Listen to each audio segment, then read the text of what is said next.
That's it, man. Game over, man. It's game over. Oh, no tears, please. It's a waste of good suffering. Fairly alarmed here.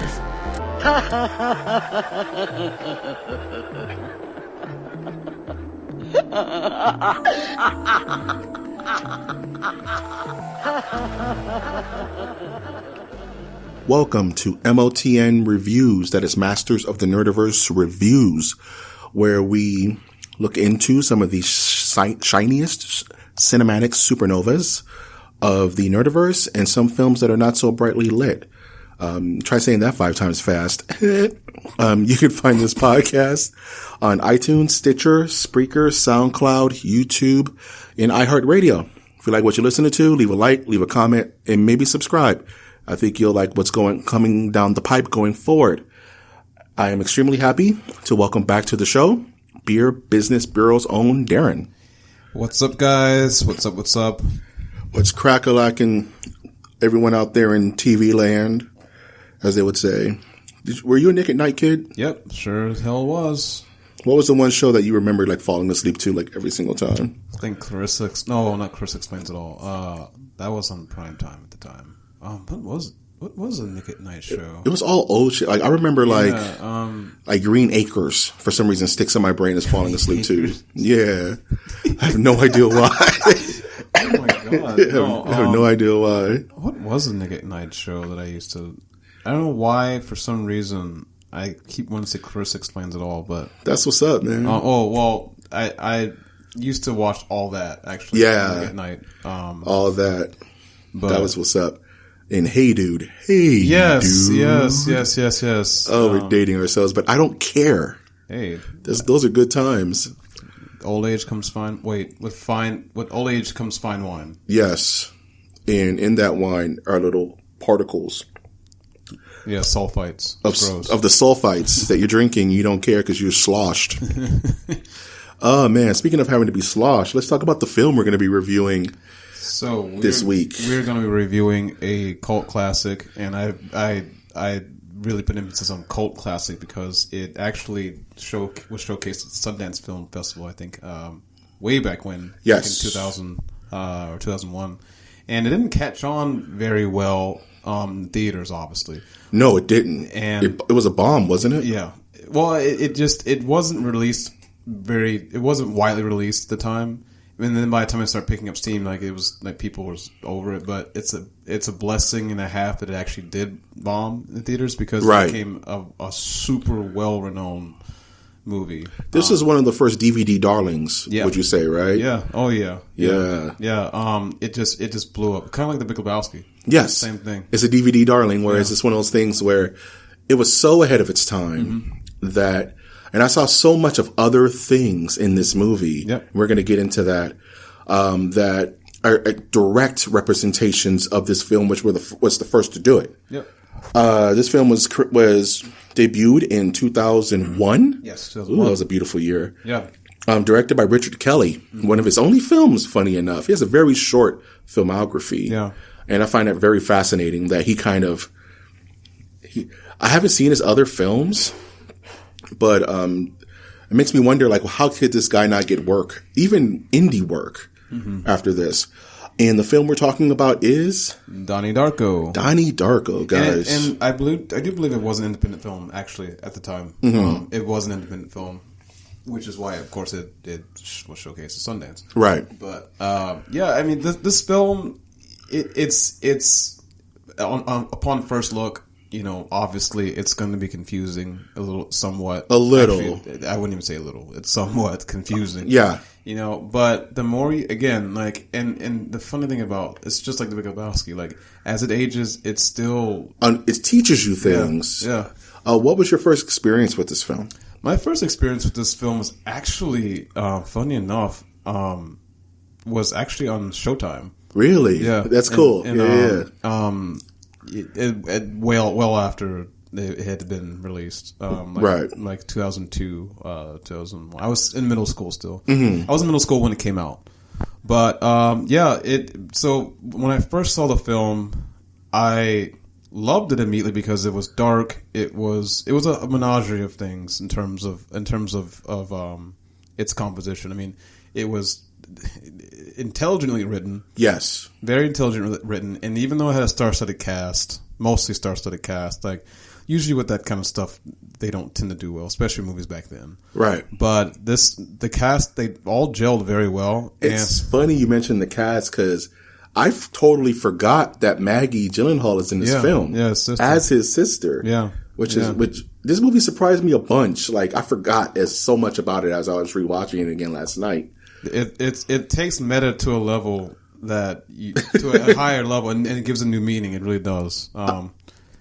Yes, definitely. Like, when I think about this film, when I first saw it was during my college years. It was during the indie crawl, as it were, where you saw Primer for the first time, and you saw The Big Lebowski, you know what I mean? Movies that just weren't on TV, you know, after a certain time.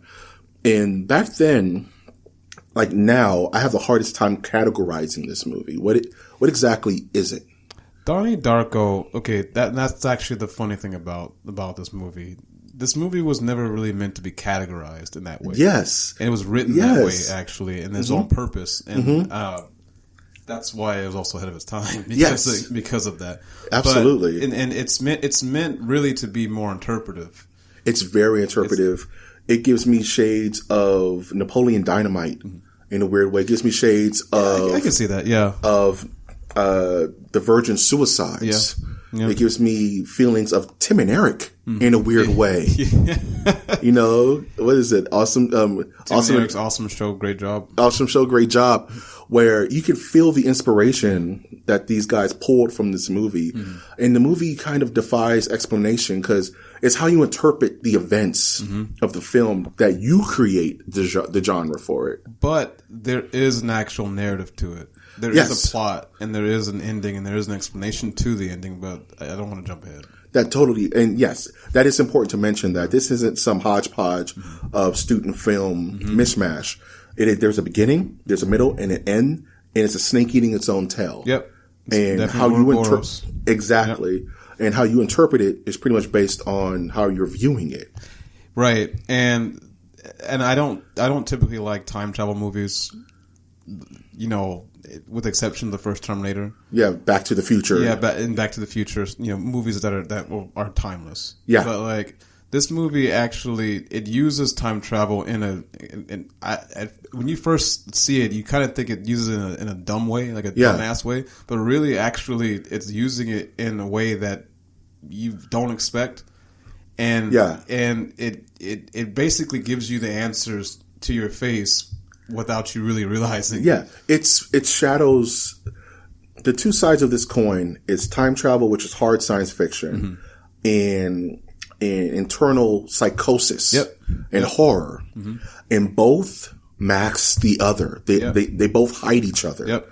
So, depending on where you're approaching it, this could be a coming of age film, you can totally see that, and this all could be metaphorical. Right. It could be a hard science fiction film that unravels itself like an onion until the very end. Or it could be a film about psychological horror, and it could be a thriller in some weird ways, just based on the titular character's mental state from beginning, middle, and end. It's a modular movie in that way. You don't get that until probably I guess near toward the end of the movie. Actually, you don't get that until the very end of the movie. And for that, and then on top of that, it's sort of there is an element of it that I don't really like too much, in that it tries to be really suspenseful, right? And it doesn't wear that hat well. No, it doesn't. But I'm also glad that it doesn't do that very well, because it does add just another level of layer of ambiguity to it, like. It's a weird movie. Even Jake Gyllenhaal himself said, even to this day, he says he doesn't understand the movie. Yeah, I was reading this funny quote between him and Seth Rogen, who sneaks his way into this movie. Yeah, his first film, he got his SAG card in this movie. Yeah, and his first line was, "I like your boobs." Yeah, funny enough. Exactly. I read that. I was like, "This is hilarious." I didn't even know he was in this movie. Yeah. And when I was watching this movie, and as you said, it kind of builds you up to what exactly is happening. In a funny way, it kind of reminds me of From Software's Bloodborne, where it's kind of a trip down madman's knowledge. Okay, I haven't played that game, but yeah. Yeah, but what Madman's knowledge is just because it kind of feeds back into the film, is that you get you get health orbs, you get experience orbs, you get Madman's knowledge. The more Madman's knowledge you get in the game, the harder the bosses get, and the more the world shows you. Interesting. The more you understand what's happening, the more you start to accept what's happening, and it changes your reality. I can see that. I can totally see that. You're talking with Donnie himself, right? Donnie himself. Yeah, okay. Depending on how you want to approach it, the further he digs into what's happening, if anything's happening, it either furthers his psychosis, right, or furthers his understanding of reality in the universe and time travel.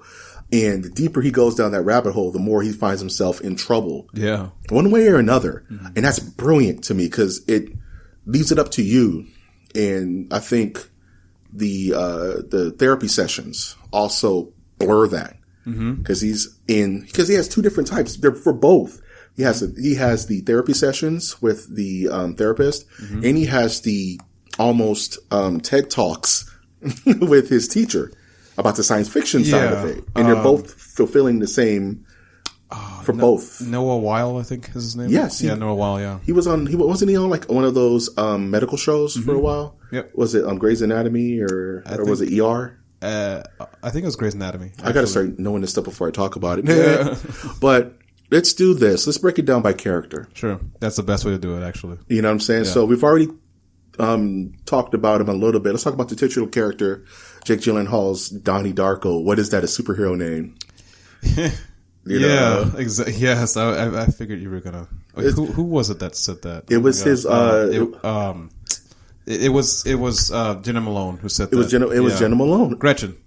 There we go. Yes. Yeah. He's like, how do you not know I'm a superhero? And then it adds another weird layer. Like, no, he says, how do you know I'm not? Exactly. How do you know I'm not?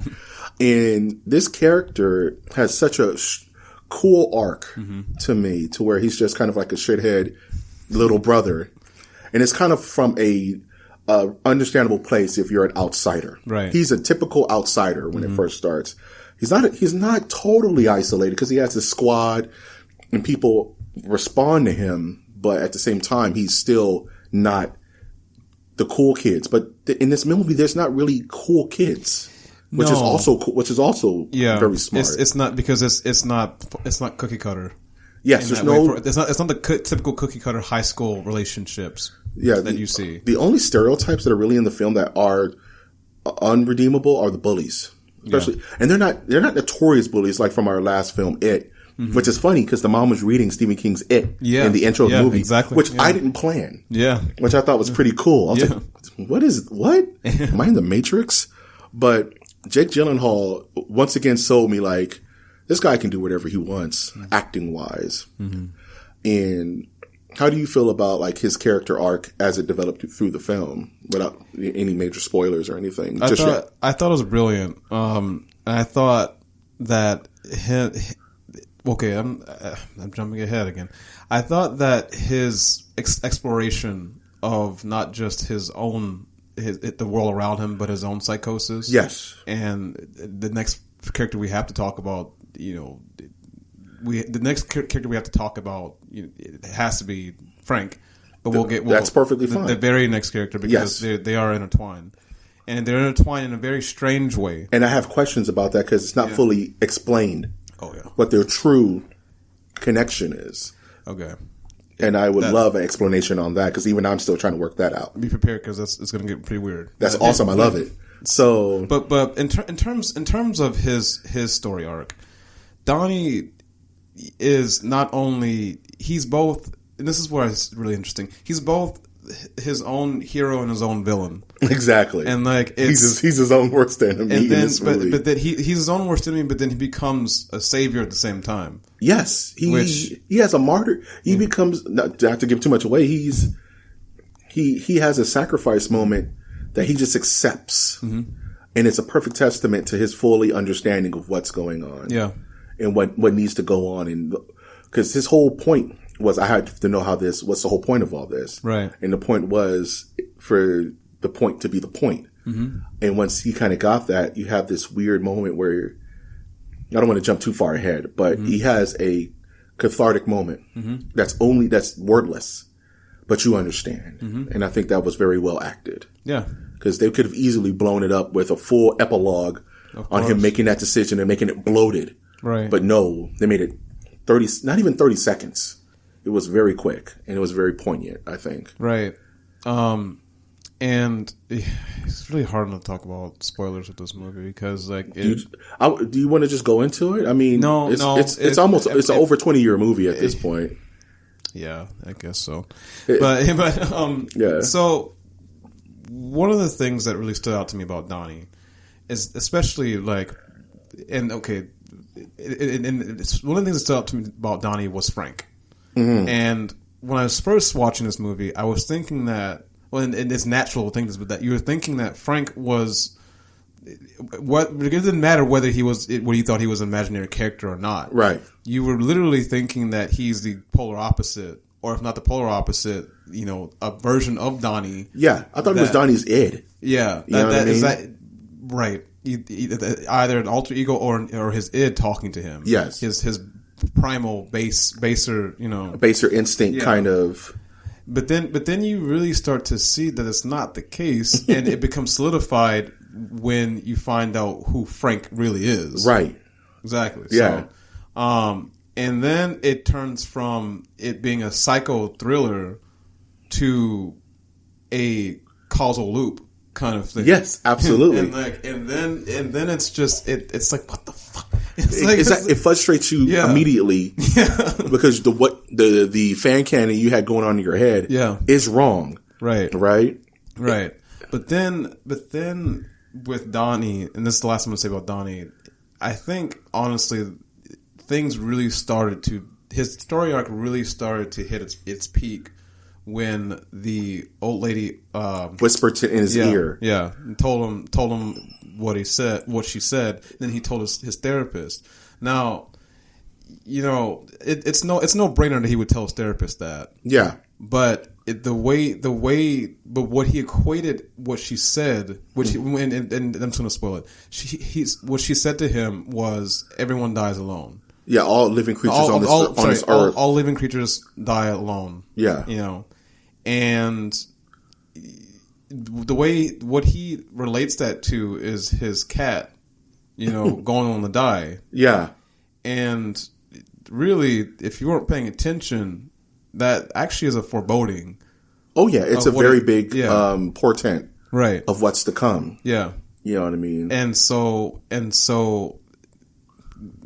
leaving that alone for a side, Frank is probably the least important, but also the most important character here. He's kind of the low-key catalyst of everything, because that's where I get sideways, because there's a certain stage in the story where he becomes tangible, and it's no longer a fictional character. And we'll get to what's really solidifies this later. Right. I would say during the Gretchen story arc. Right. But where I'm confused is that they were communicating with each other through temporal space. But how did Frank get involved in the understanding of temporal space without the aid of Mother Death or Grandma Death? Because opening that up to him, like how did he become, So this is where it gets kind of weird. Where it adds another layer, actually. Yeah. So it is a temporal loop. However, there's also alternate dimensions involved in this as well. Right. So with Frank, and as you know, the multiverse theory, and I think they do touch on that in the. You like multiverses, right? Yeah.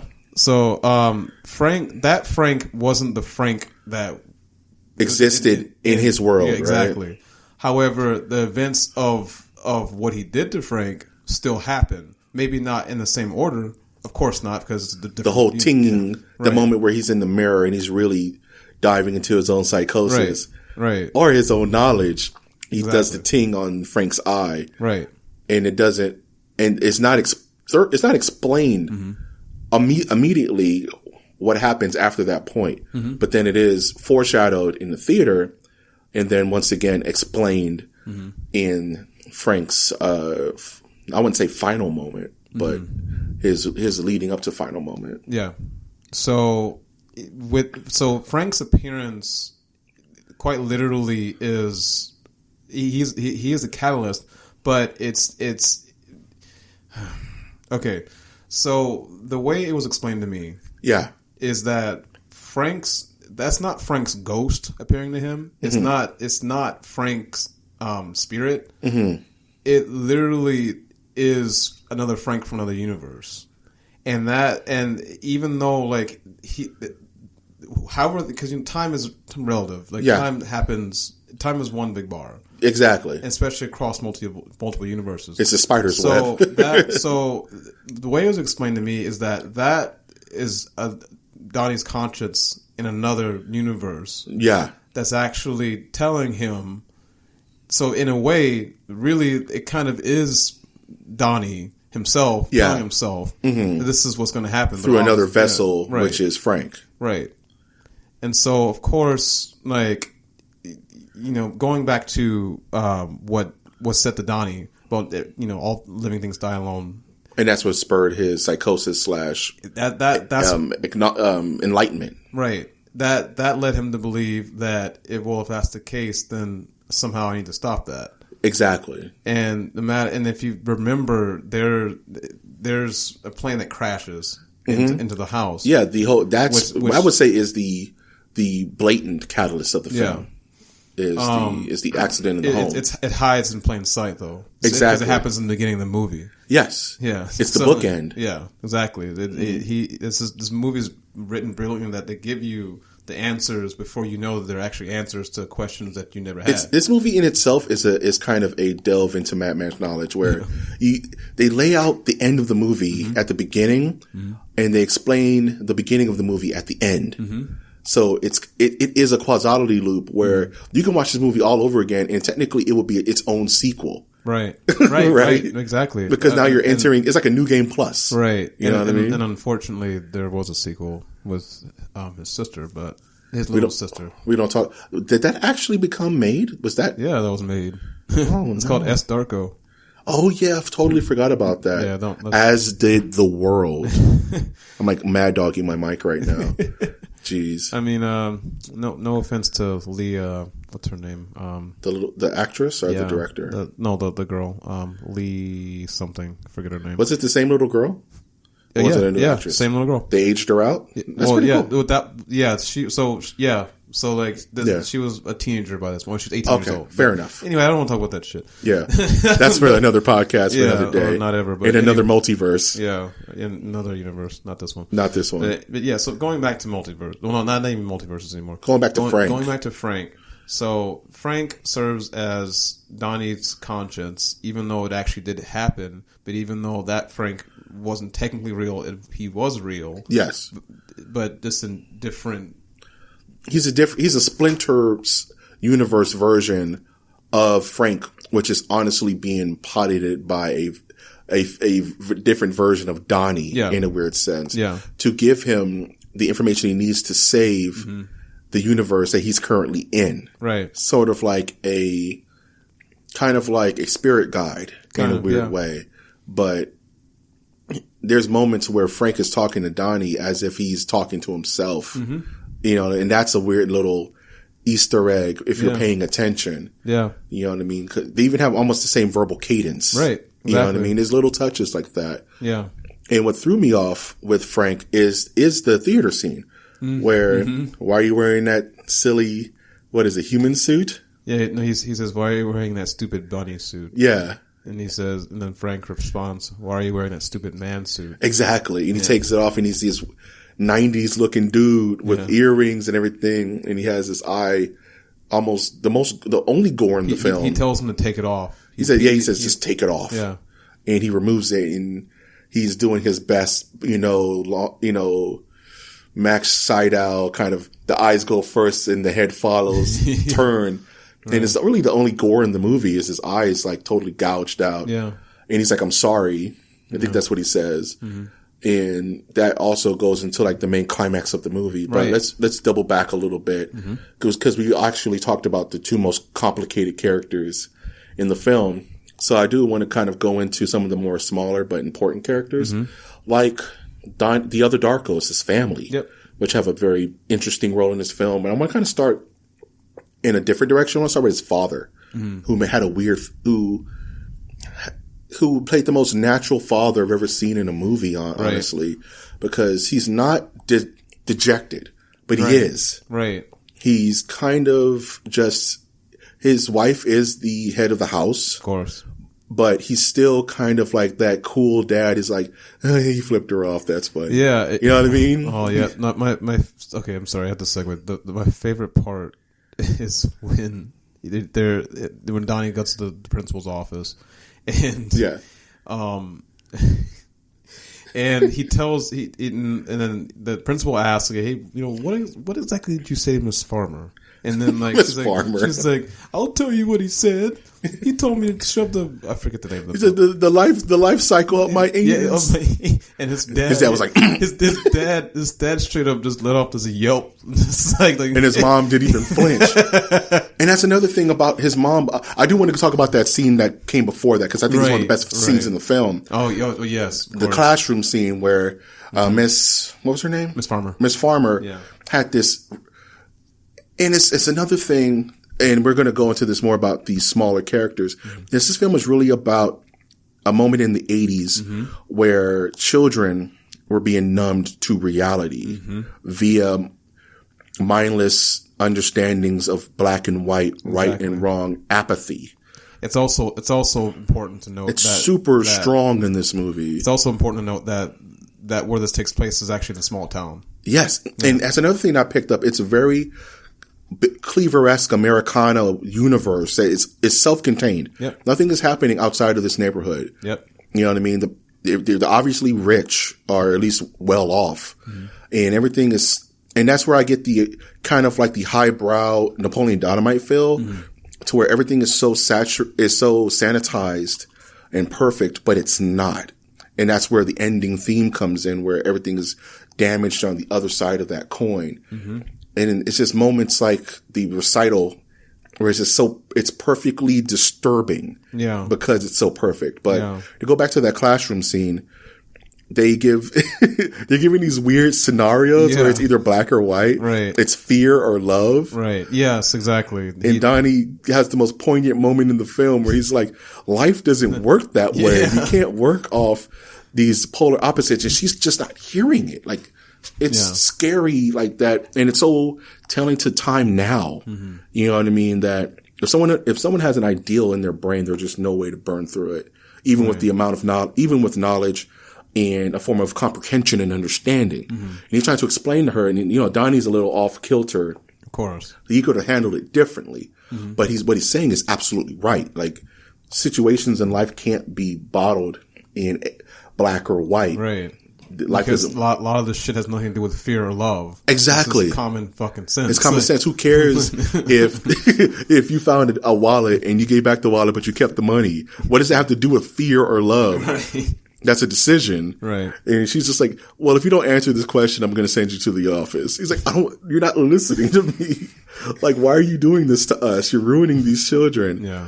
And that's kind of goes into where he just had it and told her to shove the life cycle up her ass.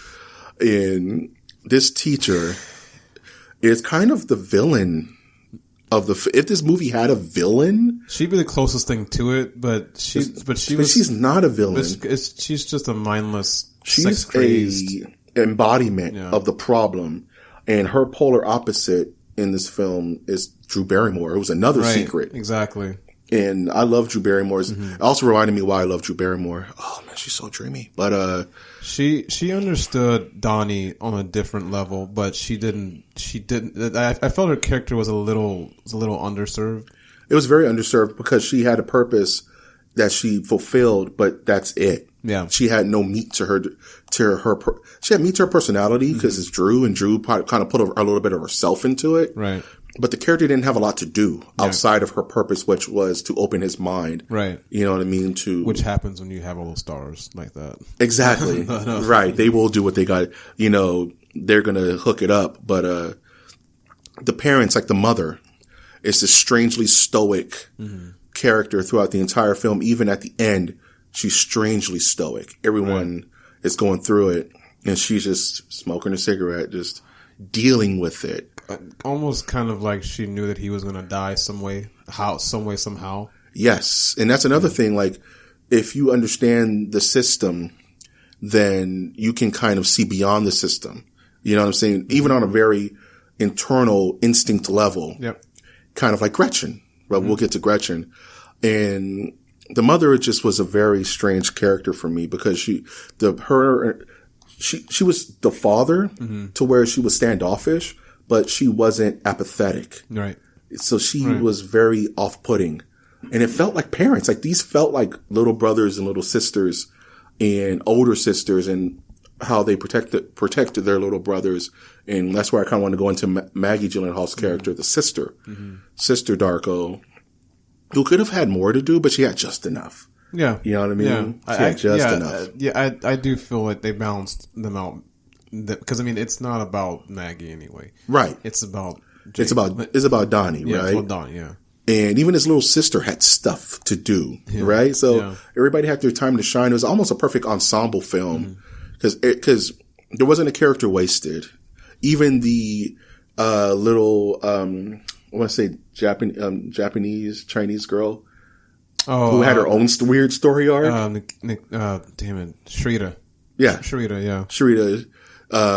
Who's actually pretty successful on TV these days. That's cool. What is she in? I don't recognize her or anything. Last thing, I mean, I haven't watched TV in a while, but she was on a sitcom. Not cool. Too long ago, that's cool, man. On a channel or an NBC, I think. Yeah, she had her own little weird story arc, and that goes into the school with the weird bullies who Seth Rogen and his buddy with the knife. Yeah, who were just assholes for no reason, and not necessarily. There's a point where he kind of goes too far. Yeah, and there's a point where he goes really too far, but. They don't seem menacing up until that point, which is kind of a problem for me, weirdly enough. They just seem like to be just asshole smoking.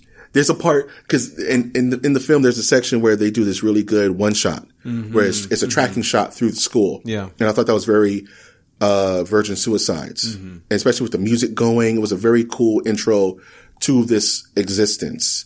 And you see one of these guys like doing a bump in front of a teacher who's watching, who doesn't say anything. Yeah. He doesn't wring him by his neck, you slacker, and throws him in. No, he just lets him do it. And you kind of get the entire ecosystem of what Donnie has to deal with and how he kind of sees it. Well, okay. And this is where I connect with Donnie Darko a lot. That was a private school he went to. Yes. It was a private school. I went to private school, and I can tell you, maybe not the drugs so much, but that sort of mentality is there. Like, wow, teachers who work in private schools are extremely frustrated. Yeah, but they're collecting the fucking check, and so a lot of times, like when it comes to teaching these children who are spoiled as shit, if they can, I had a teacher once tell me, if I can get one or two kids to learn something, I don't really give a shit. Yeah, because if you fight too hard, you lose your job. Right. But if you don't fight at all, then you lose your job. Yeah. Right? Exactly. So it's like, you have to kind of triage the situation. I can get two kids to actually, like the Drew Barrymore character. She was extremely frustrated in this film. Yep. Because there were kids trying to learn, but the system around it was so homogenized that she was just too radical. Yep. And even what she was teaching wasn't insanely radical. Right. But it was a testament to the strictness of the mind state, not the school, but the mind state. And that goes back to the quote unquote antagonist of the film, which was, the teacher. Yeah. / supermom. / dance instructor, busybody. And just to be fair, she wasn't inherently an antagonist, but she was just annoying as shit. Yes. So she was the closest thing to an antagonist. And that's why I'm having a hard time explaining is that she's not a villain. No. She's not twirling her mustache, and she's not the reason for the problem. But she's part of the problem. She's part of the systemic problem. Yeah, she's part of it. She's a cheerleader for it, basically. Exactly. She's the bard, as it were. Right. And people listen to her. And that kind of makes me want to go into the Patrick Swayze character. The life coach, as it were, which was a lot of where the Tim McErick love came from me, because it reminds me a lot of their Cinco product commercials, which are hilarious. But talk about brighter the picture, the darker the negative with that guy. And he doesn't show up a lot in the film. He's very sparse until the major blow up. Yeah. And that's the auditorium scene. Yeah. Where Donnie kind of just rips him. Donnie, and what's funny is Donnie's always, during this film, he's shown to be extremely intellectual. Mm-hmm. He's a high level thinker. Mm-hmm. But he wasn't really trying to outthink this guy. He was just trying to rustle him in a weird way. He was trying to get him to see the flaws of what he was doing. What this frontal lobe thinking that he was promoting. Mm-hmm. That's exactly what the shit was. Like, hey kid, you want people to stop beating up on you? How about you go lift some weights? Yeah. Learn some karate, and next time some asshole tries to dunk your hair in the toilet, you kick him in the balls. Yeah, exactly. Hey, you worried about your sister not, being overweight? Why don't you tell her to put down the Twinkies and go and join what is it, like recreational soccer or something like that? He kept it real on all three levels. Oh man. And all Patrick can do is like, this is sad. He's just so afraid. He's terrified up there. He's like, you're just not listening, dude. Like, I think you're the fucking Antichrist. Yeah. I was like, that's crazy, dude. And that's where that little narrative also takes an interesting turn, because if you do, this is how you can interpret this as well. Mm-hmm. Like, basically, Donnie was right. And Donnie was absolutely right. And it's meta because, what he was promoting was basically the death of people in terms of personality. Yeah. Making them all think the same exact shit. Mm-hmm. And so Donnie, and again, you can interpret this in many different ways. Donnie was I guess you can call him Jesus Christ. Yeah. Because he was sending the new message. Yes. But then, because of, science fiction. Because of the world, they know not what they do. Right. He was shunned as a outsider. Right. And shunned as crazy. Mm-hmm. And that's another thing that fascinates me about this movie. It made me stay up a little bit late last night thinking about what is actual insanity versus the reality that you perceive. You know what I mean? And it makes you really think. This movie, and that's one thing I love about movies like this, is it makes you think outside of the movie, and it makes you contemplate actual things that may make you sound a little crazy. You know what I mean? And characters like the Patrick Swayze character, who we had later find out is kind of the most despicable man of the film. Oh yeah. And then you have the blindest sheep of the teacher who still believes that he's pure of heart. Right. Outside of mountains of evidence. Yeah. And that's just a testament to the world. You know what I mean? It doesn't want its idea of perfection tainted, even if it is a pure taint. Right. It will rather accept nonsense than accept the truth. Right. And that's another weird through line story about this movie, is Donnie's truth reality, or is it reality because he's seeing it that way? Right. Because it's all told from his perspective. Exactly. And then it makes you contemplate, like, was it time travel? Was it his moment? Was it moments before death? And that's the ambiguity of this that that's continues. what I love about it. You can interpret it in a whole bunch of different ways. But one thing is certain with this movie is that whether or not Donnie really did time travel, whether he really did, guide himself or not. Yeah. However that happened, like, Donnie had to go. Donnie had to go, yeah. Because he's the hero and the antagonist of his own story, because like he was the one upsetting the balance of everything. Through living. Yeah, exactly. Because he became the true fire starter, literally and figuratively, of the film immediately after the jet engine fell out the sky. Right. And before we go into the grand scheme of the film, I do want to talk about Gretchen a little bit and her baby machine, which I think was one of the most fascinating things in the world. Oh my God. So Gretchen, I wouldn't call her a love interest because she has stuff to do. And I don't like the term love interest in films because it belittles the actress who's in that role, or actor for that matter. Mm-hmm. But Gretchen is this weird counterweight to his spiraling out of control up until the very end of the film. Yep. The absolute end of the film, where she's still a counterweight to the family. And Gretchen, played by Jenna Malone. Jenna Malone, who would go on to have a very good career, funny enough, which is cool. A lot of stars came from this movie. Started as his funky balance. Like, even when she was introduced to the class, which is one of the most cringeworthy things I can imagine in high school. Sit next to the guy you think is the cutest, right? Oh yeah, yeah. Right. It's such a rough moment. Like, this is my first day of school. Put me on the fucking spot, but it works out. It works out for him, and he starts to actually confide in her. He tells her, like, I'm seeing shit. Yeah. And I don't know how to deal with this. And she kind of woo-saws him down every single time. Yeah. And I liked her as a character because she has this weird backstory where her mom is being hunted by her stepfather who tried to kill her and got away. Yeah. And he's like, and it's like a horror film within all this is going on. Yeah. And you're like, wait, what? Yeah. We have to change our names to everything. Yeah. And that she said he stabbed her like something. I forget how many times. 4 times in the chest. Yeah, 4 times in the chest. Yeah. And they don't know where he is, so we had to move. Yeah. And it made me think. Like, I thought this was a cool name. And it made me think: is Gretchen like Mother Death, waiting on Donnie's note from the future, kind of thing?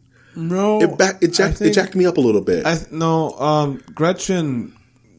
She does quite literally serve the purpose of being the counter, the actual balance for Donnie. Mm-hmm. Now, again, like when she was taken away, like Donnie obviously became unhinged, very much unhinged. So, and looking at, okay, but let's not go into that. But no, Gretchen, we'll get into that later. Gretchen quite literally did. She had a purpose to serve, and she served it. Yeah. Up until her death. Up until her death, which is the kind of the climax of the film, the party. If anything extra that Gretchen was, she was the epiphany for him. Yeah, absolutely. Yeah. She was part of the epiphany. She was clarity. She was the clarity past the knowledge. Yeah. Right? Mm-hmm. It was like he will learn this heavy stuff about kind of like, and then you got into the CG, which was weird. Oh yeah. The weird liquid trail of temporal space that you're destined to go down, and you can choose not to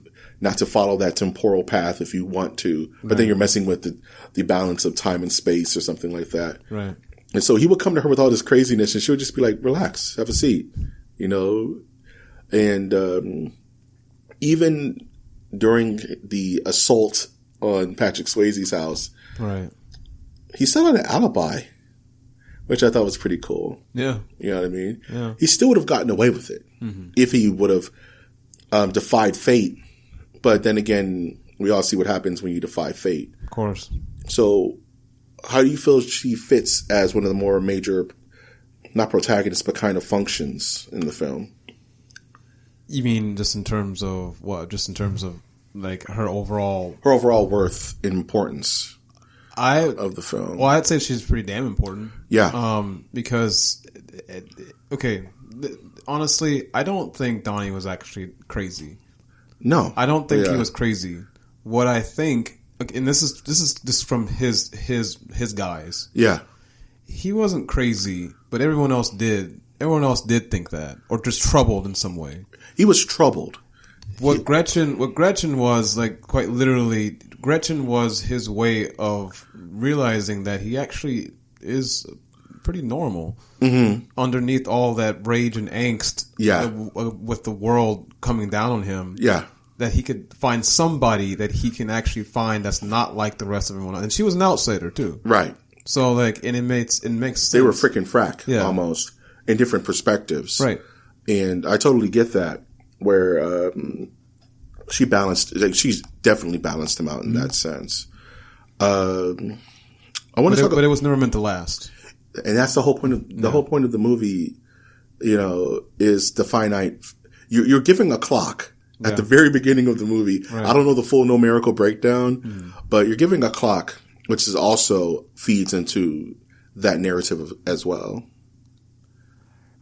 Oh, I should know this. It's like 27 days. I think it was 13 days, actually. I don't even want to butcher it. Yeah. I will butcher it. The last character I wanted to talk about was Ma Death. Mm-hmm. And what was she looking for? Was she looking for the note that he signed at the very end of the film? Actually, that's a question I've been asking. I've been trying to figure out. That's one thing I don't know. Because if she's let's say, because her story is that she was a teacher at the school many years ago. And she had an epiphany one day and wrote the book that kind of spearheads his dementia, his psychosis / his awakening of knowledge. And she mastered time travel, apparently. And she became reclusive and thus started her dementia of going back and forth to her mailbox looking for something. And what it is, we don't know. It's never fully explained. But Donnie Darko does create a letter to her, which we never know the contents of, that he's going to give to her, put in her mailbox for her. Okay, so I want to say that, but at the same time, I don't know, because at that point in time when he wrote the letter, I don't remember if he didn't put it in her mail. No, she died. I remember she passed away in the movie. She passed away towards the end of the film, right? So I don't remember. He doesn't physically put it in the box. He doesn't, because that's when Gretchen passes away. Right, exactly. So near the end of the film. In order for that to be the case, their paths would have had to cross another time. But then again, we're also dealing with multiple realities. So there could be the reality where he did put it in her mailbox, and that's what she's waiting for. Okay, yeah, that's also true as well. And of course, her mind is completely fried. Yeah. So all she knows to do is wait for the note that is predestined to eventually appear to her death, which never comes. But that was her own understanding of how all this works. She had her own Frank, who could have been Donnie, for that matter, haunting her since the beginning. You know, and her brain being so fried, she just never recognized him because she's just gone. Right. So that was my kind of headcanon theory that the letter he wrote was what she's been waiting for this whole time, and why she spoke to him to put him down this path. Right. To send her the letter, thus closing the causality loop. Right. She didn't have to talk to him. I mean, that's one part. That would make some sense. Right. Because him hearing her say that set him down the path. Yeah, set him down the path. The book is him reading the book is what kept him on the path, and then Gretchen dying is what really solidified his walk to martyrdom. Yeah. Him watching the end of the world. Yeah. And I do want to kind of bookend this podcast with a beginning, middle, and end explanation. So at the beginning of the film, we're introduced to the family. We're introduced to the school, and the temporal event happens. A jet engine falls out the sky. Yes. But that night he's visited in a certain way by Frank to leave his house for some reason. Right. It's technically saving his life and kickstarting this whole thing. Yeah. And that's where you get into the jet engine falling, in him becoming a weird celebrity, so to speak. Because it was supposed to fall. It fell on his room. It fell on his room. Only on his room. Yeah. It wouldn't have affected anyone else in the house. Exactly. And then that started him on the why. And then we go into the therapy sessions, which open up a whole nother can of worms on his visits from Frank. Because it's Frank that's fueling him to learn more and more, and finding him to time travel, which takes him down the road to find about Miss Sparrow. Right. And that's her name, Sparrow. And towards the middle of the film is him acting out, him vandalizing the school, I saw it. I'm not crazy. I'm not crazy. Him kind of going through the motions of getting a better understanding of what's happening. Yeah. And then I'm leapfrogging because I want to kind of do bookends. And then the end where it's the party. And they don't say it right out, but he loses his virginity to, he makes love to Gretchen. It's not necessarily pointed one way or another, but anywho, that's the impression it gave. I mean, it's obvious. It's obvious, right? It's pretty obvious. It was, and in that moment of love was also a moment of fear, which is funny. Right. Which is reversed. Because, the teenagers take it to a whole nother level because they're getting blamed. Not the teenagers, but the bullies take it to a whole nother level because they're being blamed for all the arson that's going on the bookends, the periphery of the movie. Yeah. And a car careens out of nowhere, funny enough, and kills Gretchen. Yeah. And who's behind the wheel of the car? It's Frank. It's Frank, real life Bunny Frank. suit. Yep. In his bunny suit that he's, for some reason, been working on and designed himself, which is very telling. Right. And Frank isn't this omnipotent time traveler. He's just some kid. Right. Some shithead. And Donnie kills him, does he? Right? He takes his dad's gun that he picks up from towards the center of the film and kills him. And now police are out, and he told the kid to go tell everyone what's going on because it doesn't matter because the world's going to end. Right. And Donnie is resolved in the fact that if I can stop this, if I can help me explain that, the end. It's a little tough. So by him telling the little kid that, he's basically, he's telling that because basically he's saying it doesn't matter At this point. what the hell happens because this shit's going to keep happening over and over again. Like, How do I break this cycle? Once he saw that it was inevitable for him to shoot Frank, because all roads led to him always having to kill him. Yes. To save No the matter world. what. Yeah. Like he was always going to have to kill Frank one way or another. Right. Whether it was Gretchen, whether it was whoever, and whoever knows how many multiverses where he had to kill You had to kill this version of Yeah. Frank. So he, in some way, he actually, well, I guess understanding time travel through Sparrow's book was banned. Right. He understood that since this causal loop is never going to end, maybe that's exactly why maybe it's myself, Frank, Yeah. telling myself to stay alive so that I have some sort of existence, but I know that should not be the case. But Frank as he exists now, they paint him in a very weird kind of mood. Almost to where he's almost like depressed. Right. Or even, I hate to say, suicidal in a weird way. Especially towards the end of the film, where they're doing the kind of retrospectives on these people's lives on that fateful night. Is it during that fateful night? You're talking about when he dies and it shows like a montage. All around me are familiar faces. Yeah. Frank, well, to me personally, Frank just looked, okay, that scene right there is important because what that was showing really is that Donnie was dead. Yeah. Of course, and pretty much everything, like all of time has literally changed. Like a part of their heads Retained what weirdly retained what happened. Right. And felt the weight of that temporal reversal. Right, exactly. And they were woken out of their sleep because they were the major points of what was going on in between the past and the present. Right. And now the possible future. Right. In their present, which is his past. And if you notice, like you were saying earlier about the mom not being emotional, because she knew. Well, she had to. I mean, she knew that he was going to die. Yeah.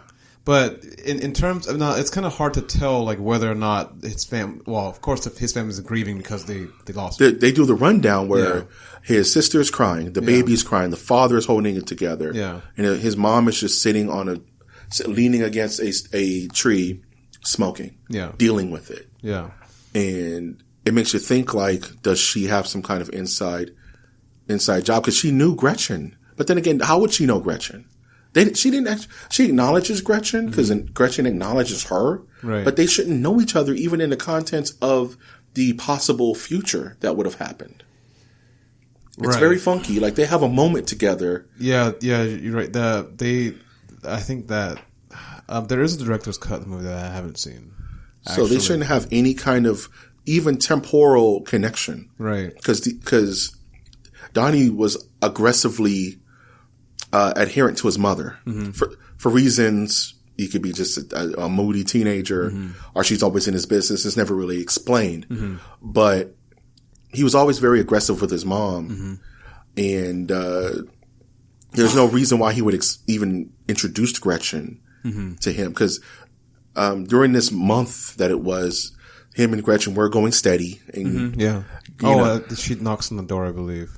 Or am I mistaken? It was at the party. Gretchen knocks on the door at the party, and she's freaked out because their house is jacked up and her mom is missing. Right. And they never explained that. You don't know what happened.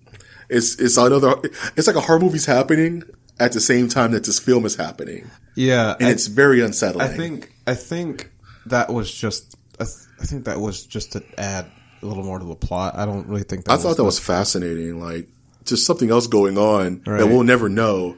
You know, like, while you're standing on the bridge, Mortal Kombat's happening over there, but you don't know.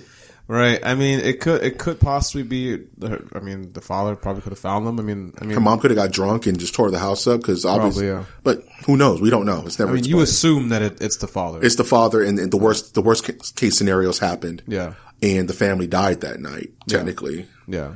It could be that. I mean, again, I the way I took it, it was just kind of filler a little bit. It was an excuse for her to be in an emotional state. Yeah. For her to finally give herself to Donnie and kind of complete their circle. Yeah, it's kind of a plot device. It's a very big plot device, but I just found it fascinating that there's a low key, like, Halloween was happening down the street, and we don't know how that ended up. So yeah, going back to what we were saying before about the montage of all the characters. Yeah, Mad World. Yeah, that so. What were we saying before that? We were talking about his acceptance of his martyrdom. Yes. Yeah. So again, like, Donnie accepted that he had to die. Yeah. The reason why he accepted it is because of it was the whole causal loop thing. This shit's gonna keep happening over and over again, and he knew that honestly, like, if he didn't, like, whether he knew that the pain would keep coming over and over again for everyone in his family, right? Not just him. Regardless of people, you know, whether he was supposed to stop, you know, what's his fucking face? Oh my gosh, Patrick Swayze's character, or not? Yeah. Like, the point is, like, he needs to stop existing in order to really balance. Balance everyone that he loved, exactly. in his own little bubble of reality, right? And that's where the laugh came, right? Which I thought was very beautiful in a weird way. It's everything kind of rubber bands back, and he's in bed right before it happens. You just see him chuckling at the prospect of it, and then things go as they should. Time did not refuse to change. Right. There's a funny little Easter egg to something else, and it makes perfect sense. And you don't get this your first time watching it. No. This is one of those films that you have to watch. Like, I've seen it off and on maybe 5 times in my life. Off and on. And it took like till last night for me to actually get it. Like, this is what needed to be done. Yep. You know what I mean? And like in my own exploration of knowledge, I've gained enough knowledge to understand the true point of this movie. Right. That's accepting one's fate and not being bookended onto black or white, love or fear. That doesn't matter because he loved Gretchen, but he was afraid that she died. Right. But at the same time, he knew what he had to do to make it right. Right. And there was no fear in that. It was happiness. It was contentment. It was comedy almost in a weird way. It was comedy not in the ha-ha way, but in like a Greek tragedy. Yeah. Almost. That he was the chosen one. Apropos to whatever multiverse future he could have possibly had. Right. He knew that this causality was never going to stop. Going back to what you were saying. Oh man. Would you I know we kind of just laid the whole film out, but I would absolutely. We usually always do that anyway. Which is fine. Cause I'm assuming you've seen this before and you're looking for more of, I would say a bit more inside baseball when it comes to these movies. But I do also feel like you need to watch this yourself because us explaining it and just the style of how we do things is very around the world.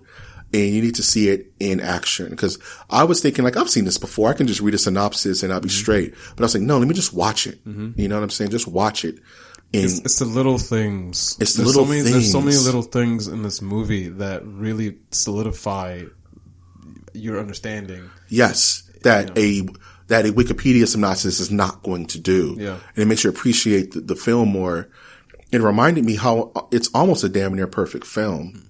In its delivery and in its acting and in its, just its overall story and its message is trying to tell you. Each character, there's no wasted character in this film. Even the bullies serve a weird purpose of explaining Donnie's kind of his own mental, facility on what's triggering him from Drew Barrymore to the teacher Ratchet. Yeah. You know, I don't want to call her out her name, but not the antagonist, but the kind of the rebel rouser, but in the opposite direction. They all hold such power in this movie. And I think without any of them, the story would have been not as rich. Mm-hmm. Oh man. Any passing thoughts on Donnie Darko? Possibly one of the most best science fiction / horror / coming of age / films ever. I can handle fate, but not the little things. No, Nice. seriously. No, Donnie Darko is one of those films where you literally have no choice but to watch it again.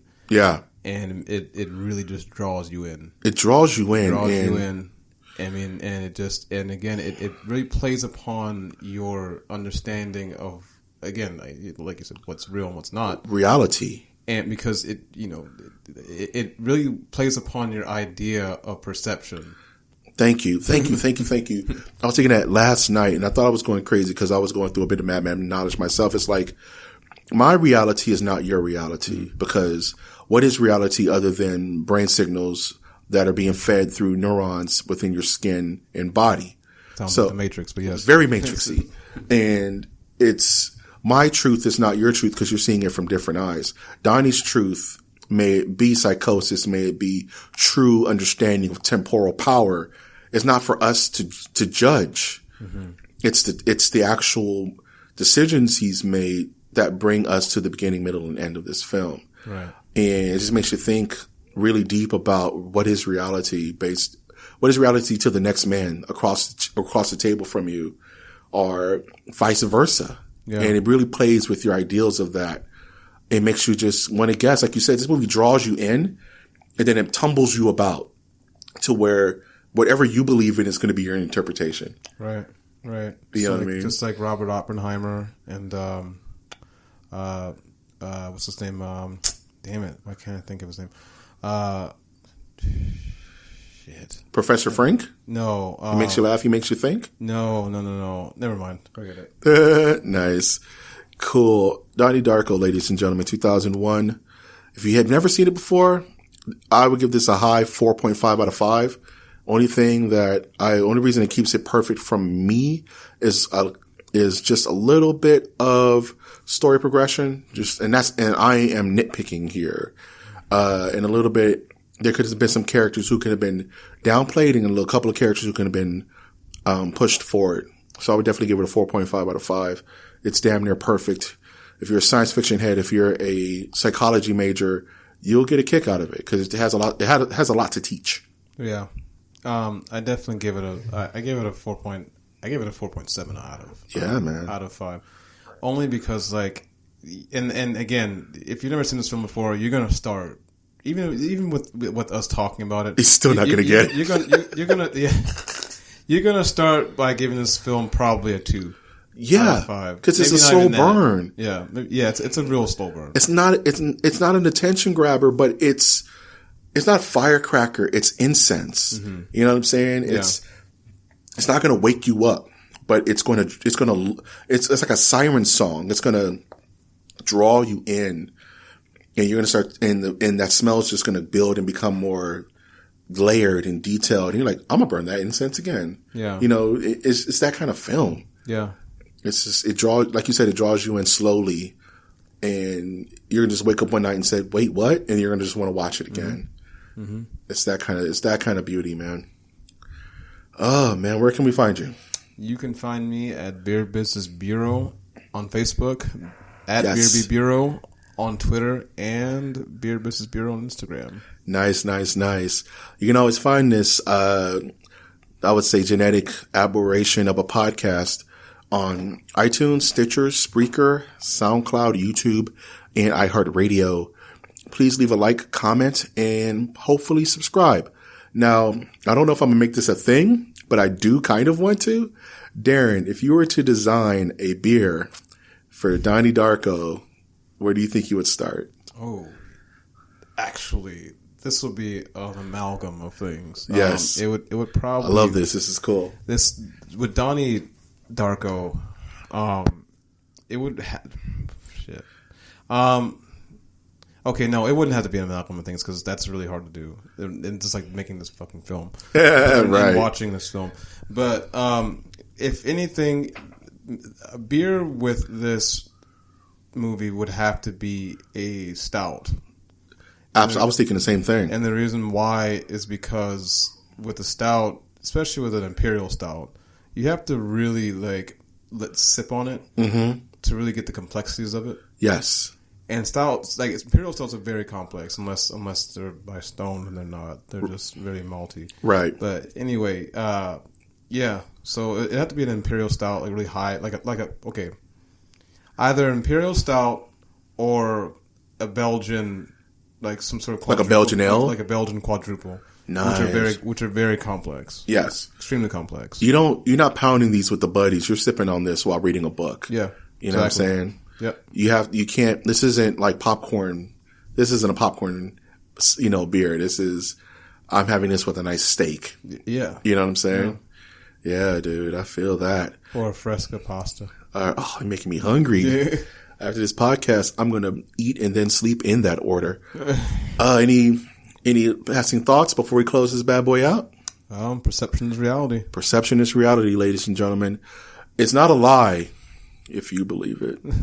Sorry, it has nothing to do with the show or the podcast. I just love me some Costanza. As always, I'm your host, Mike G. And I'll always ask you to look towards the skies. Look towards the skis.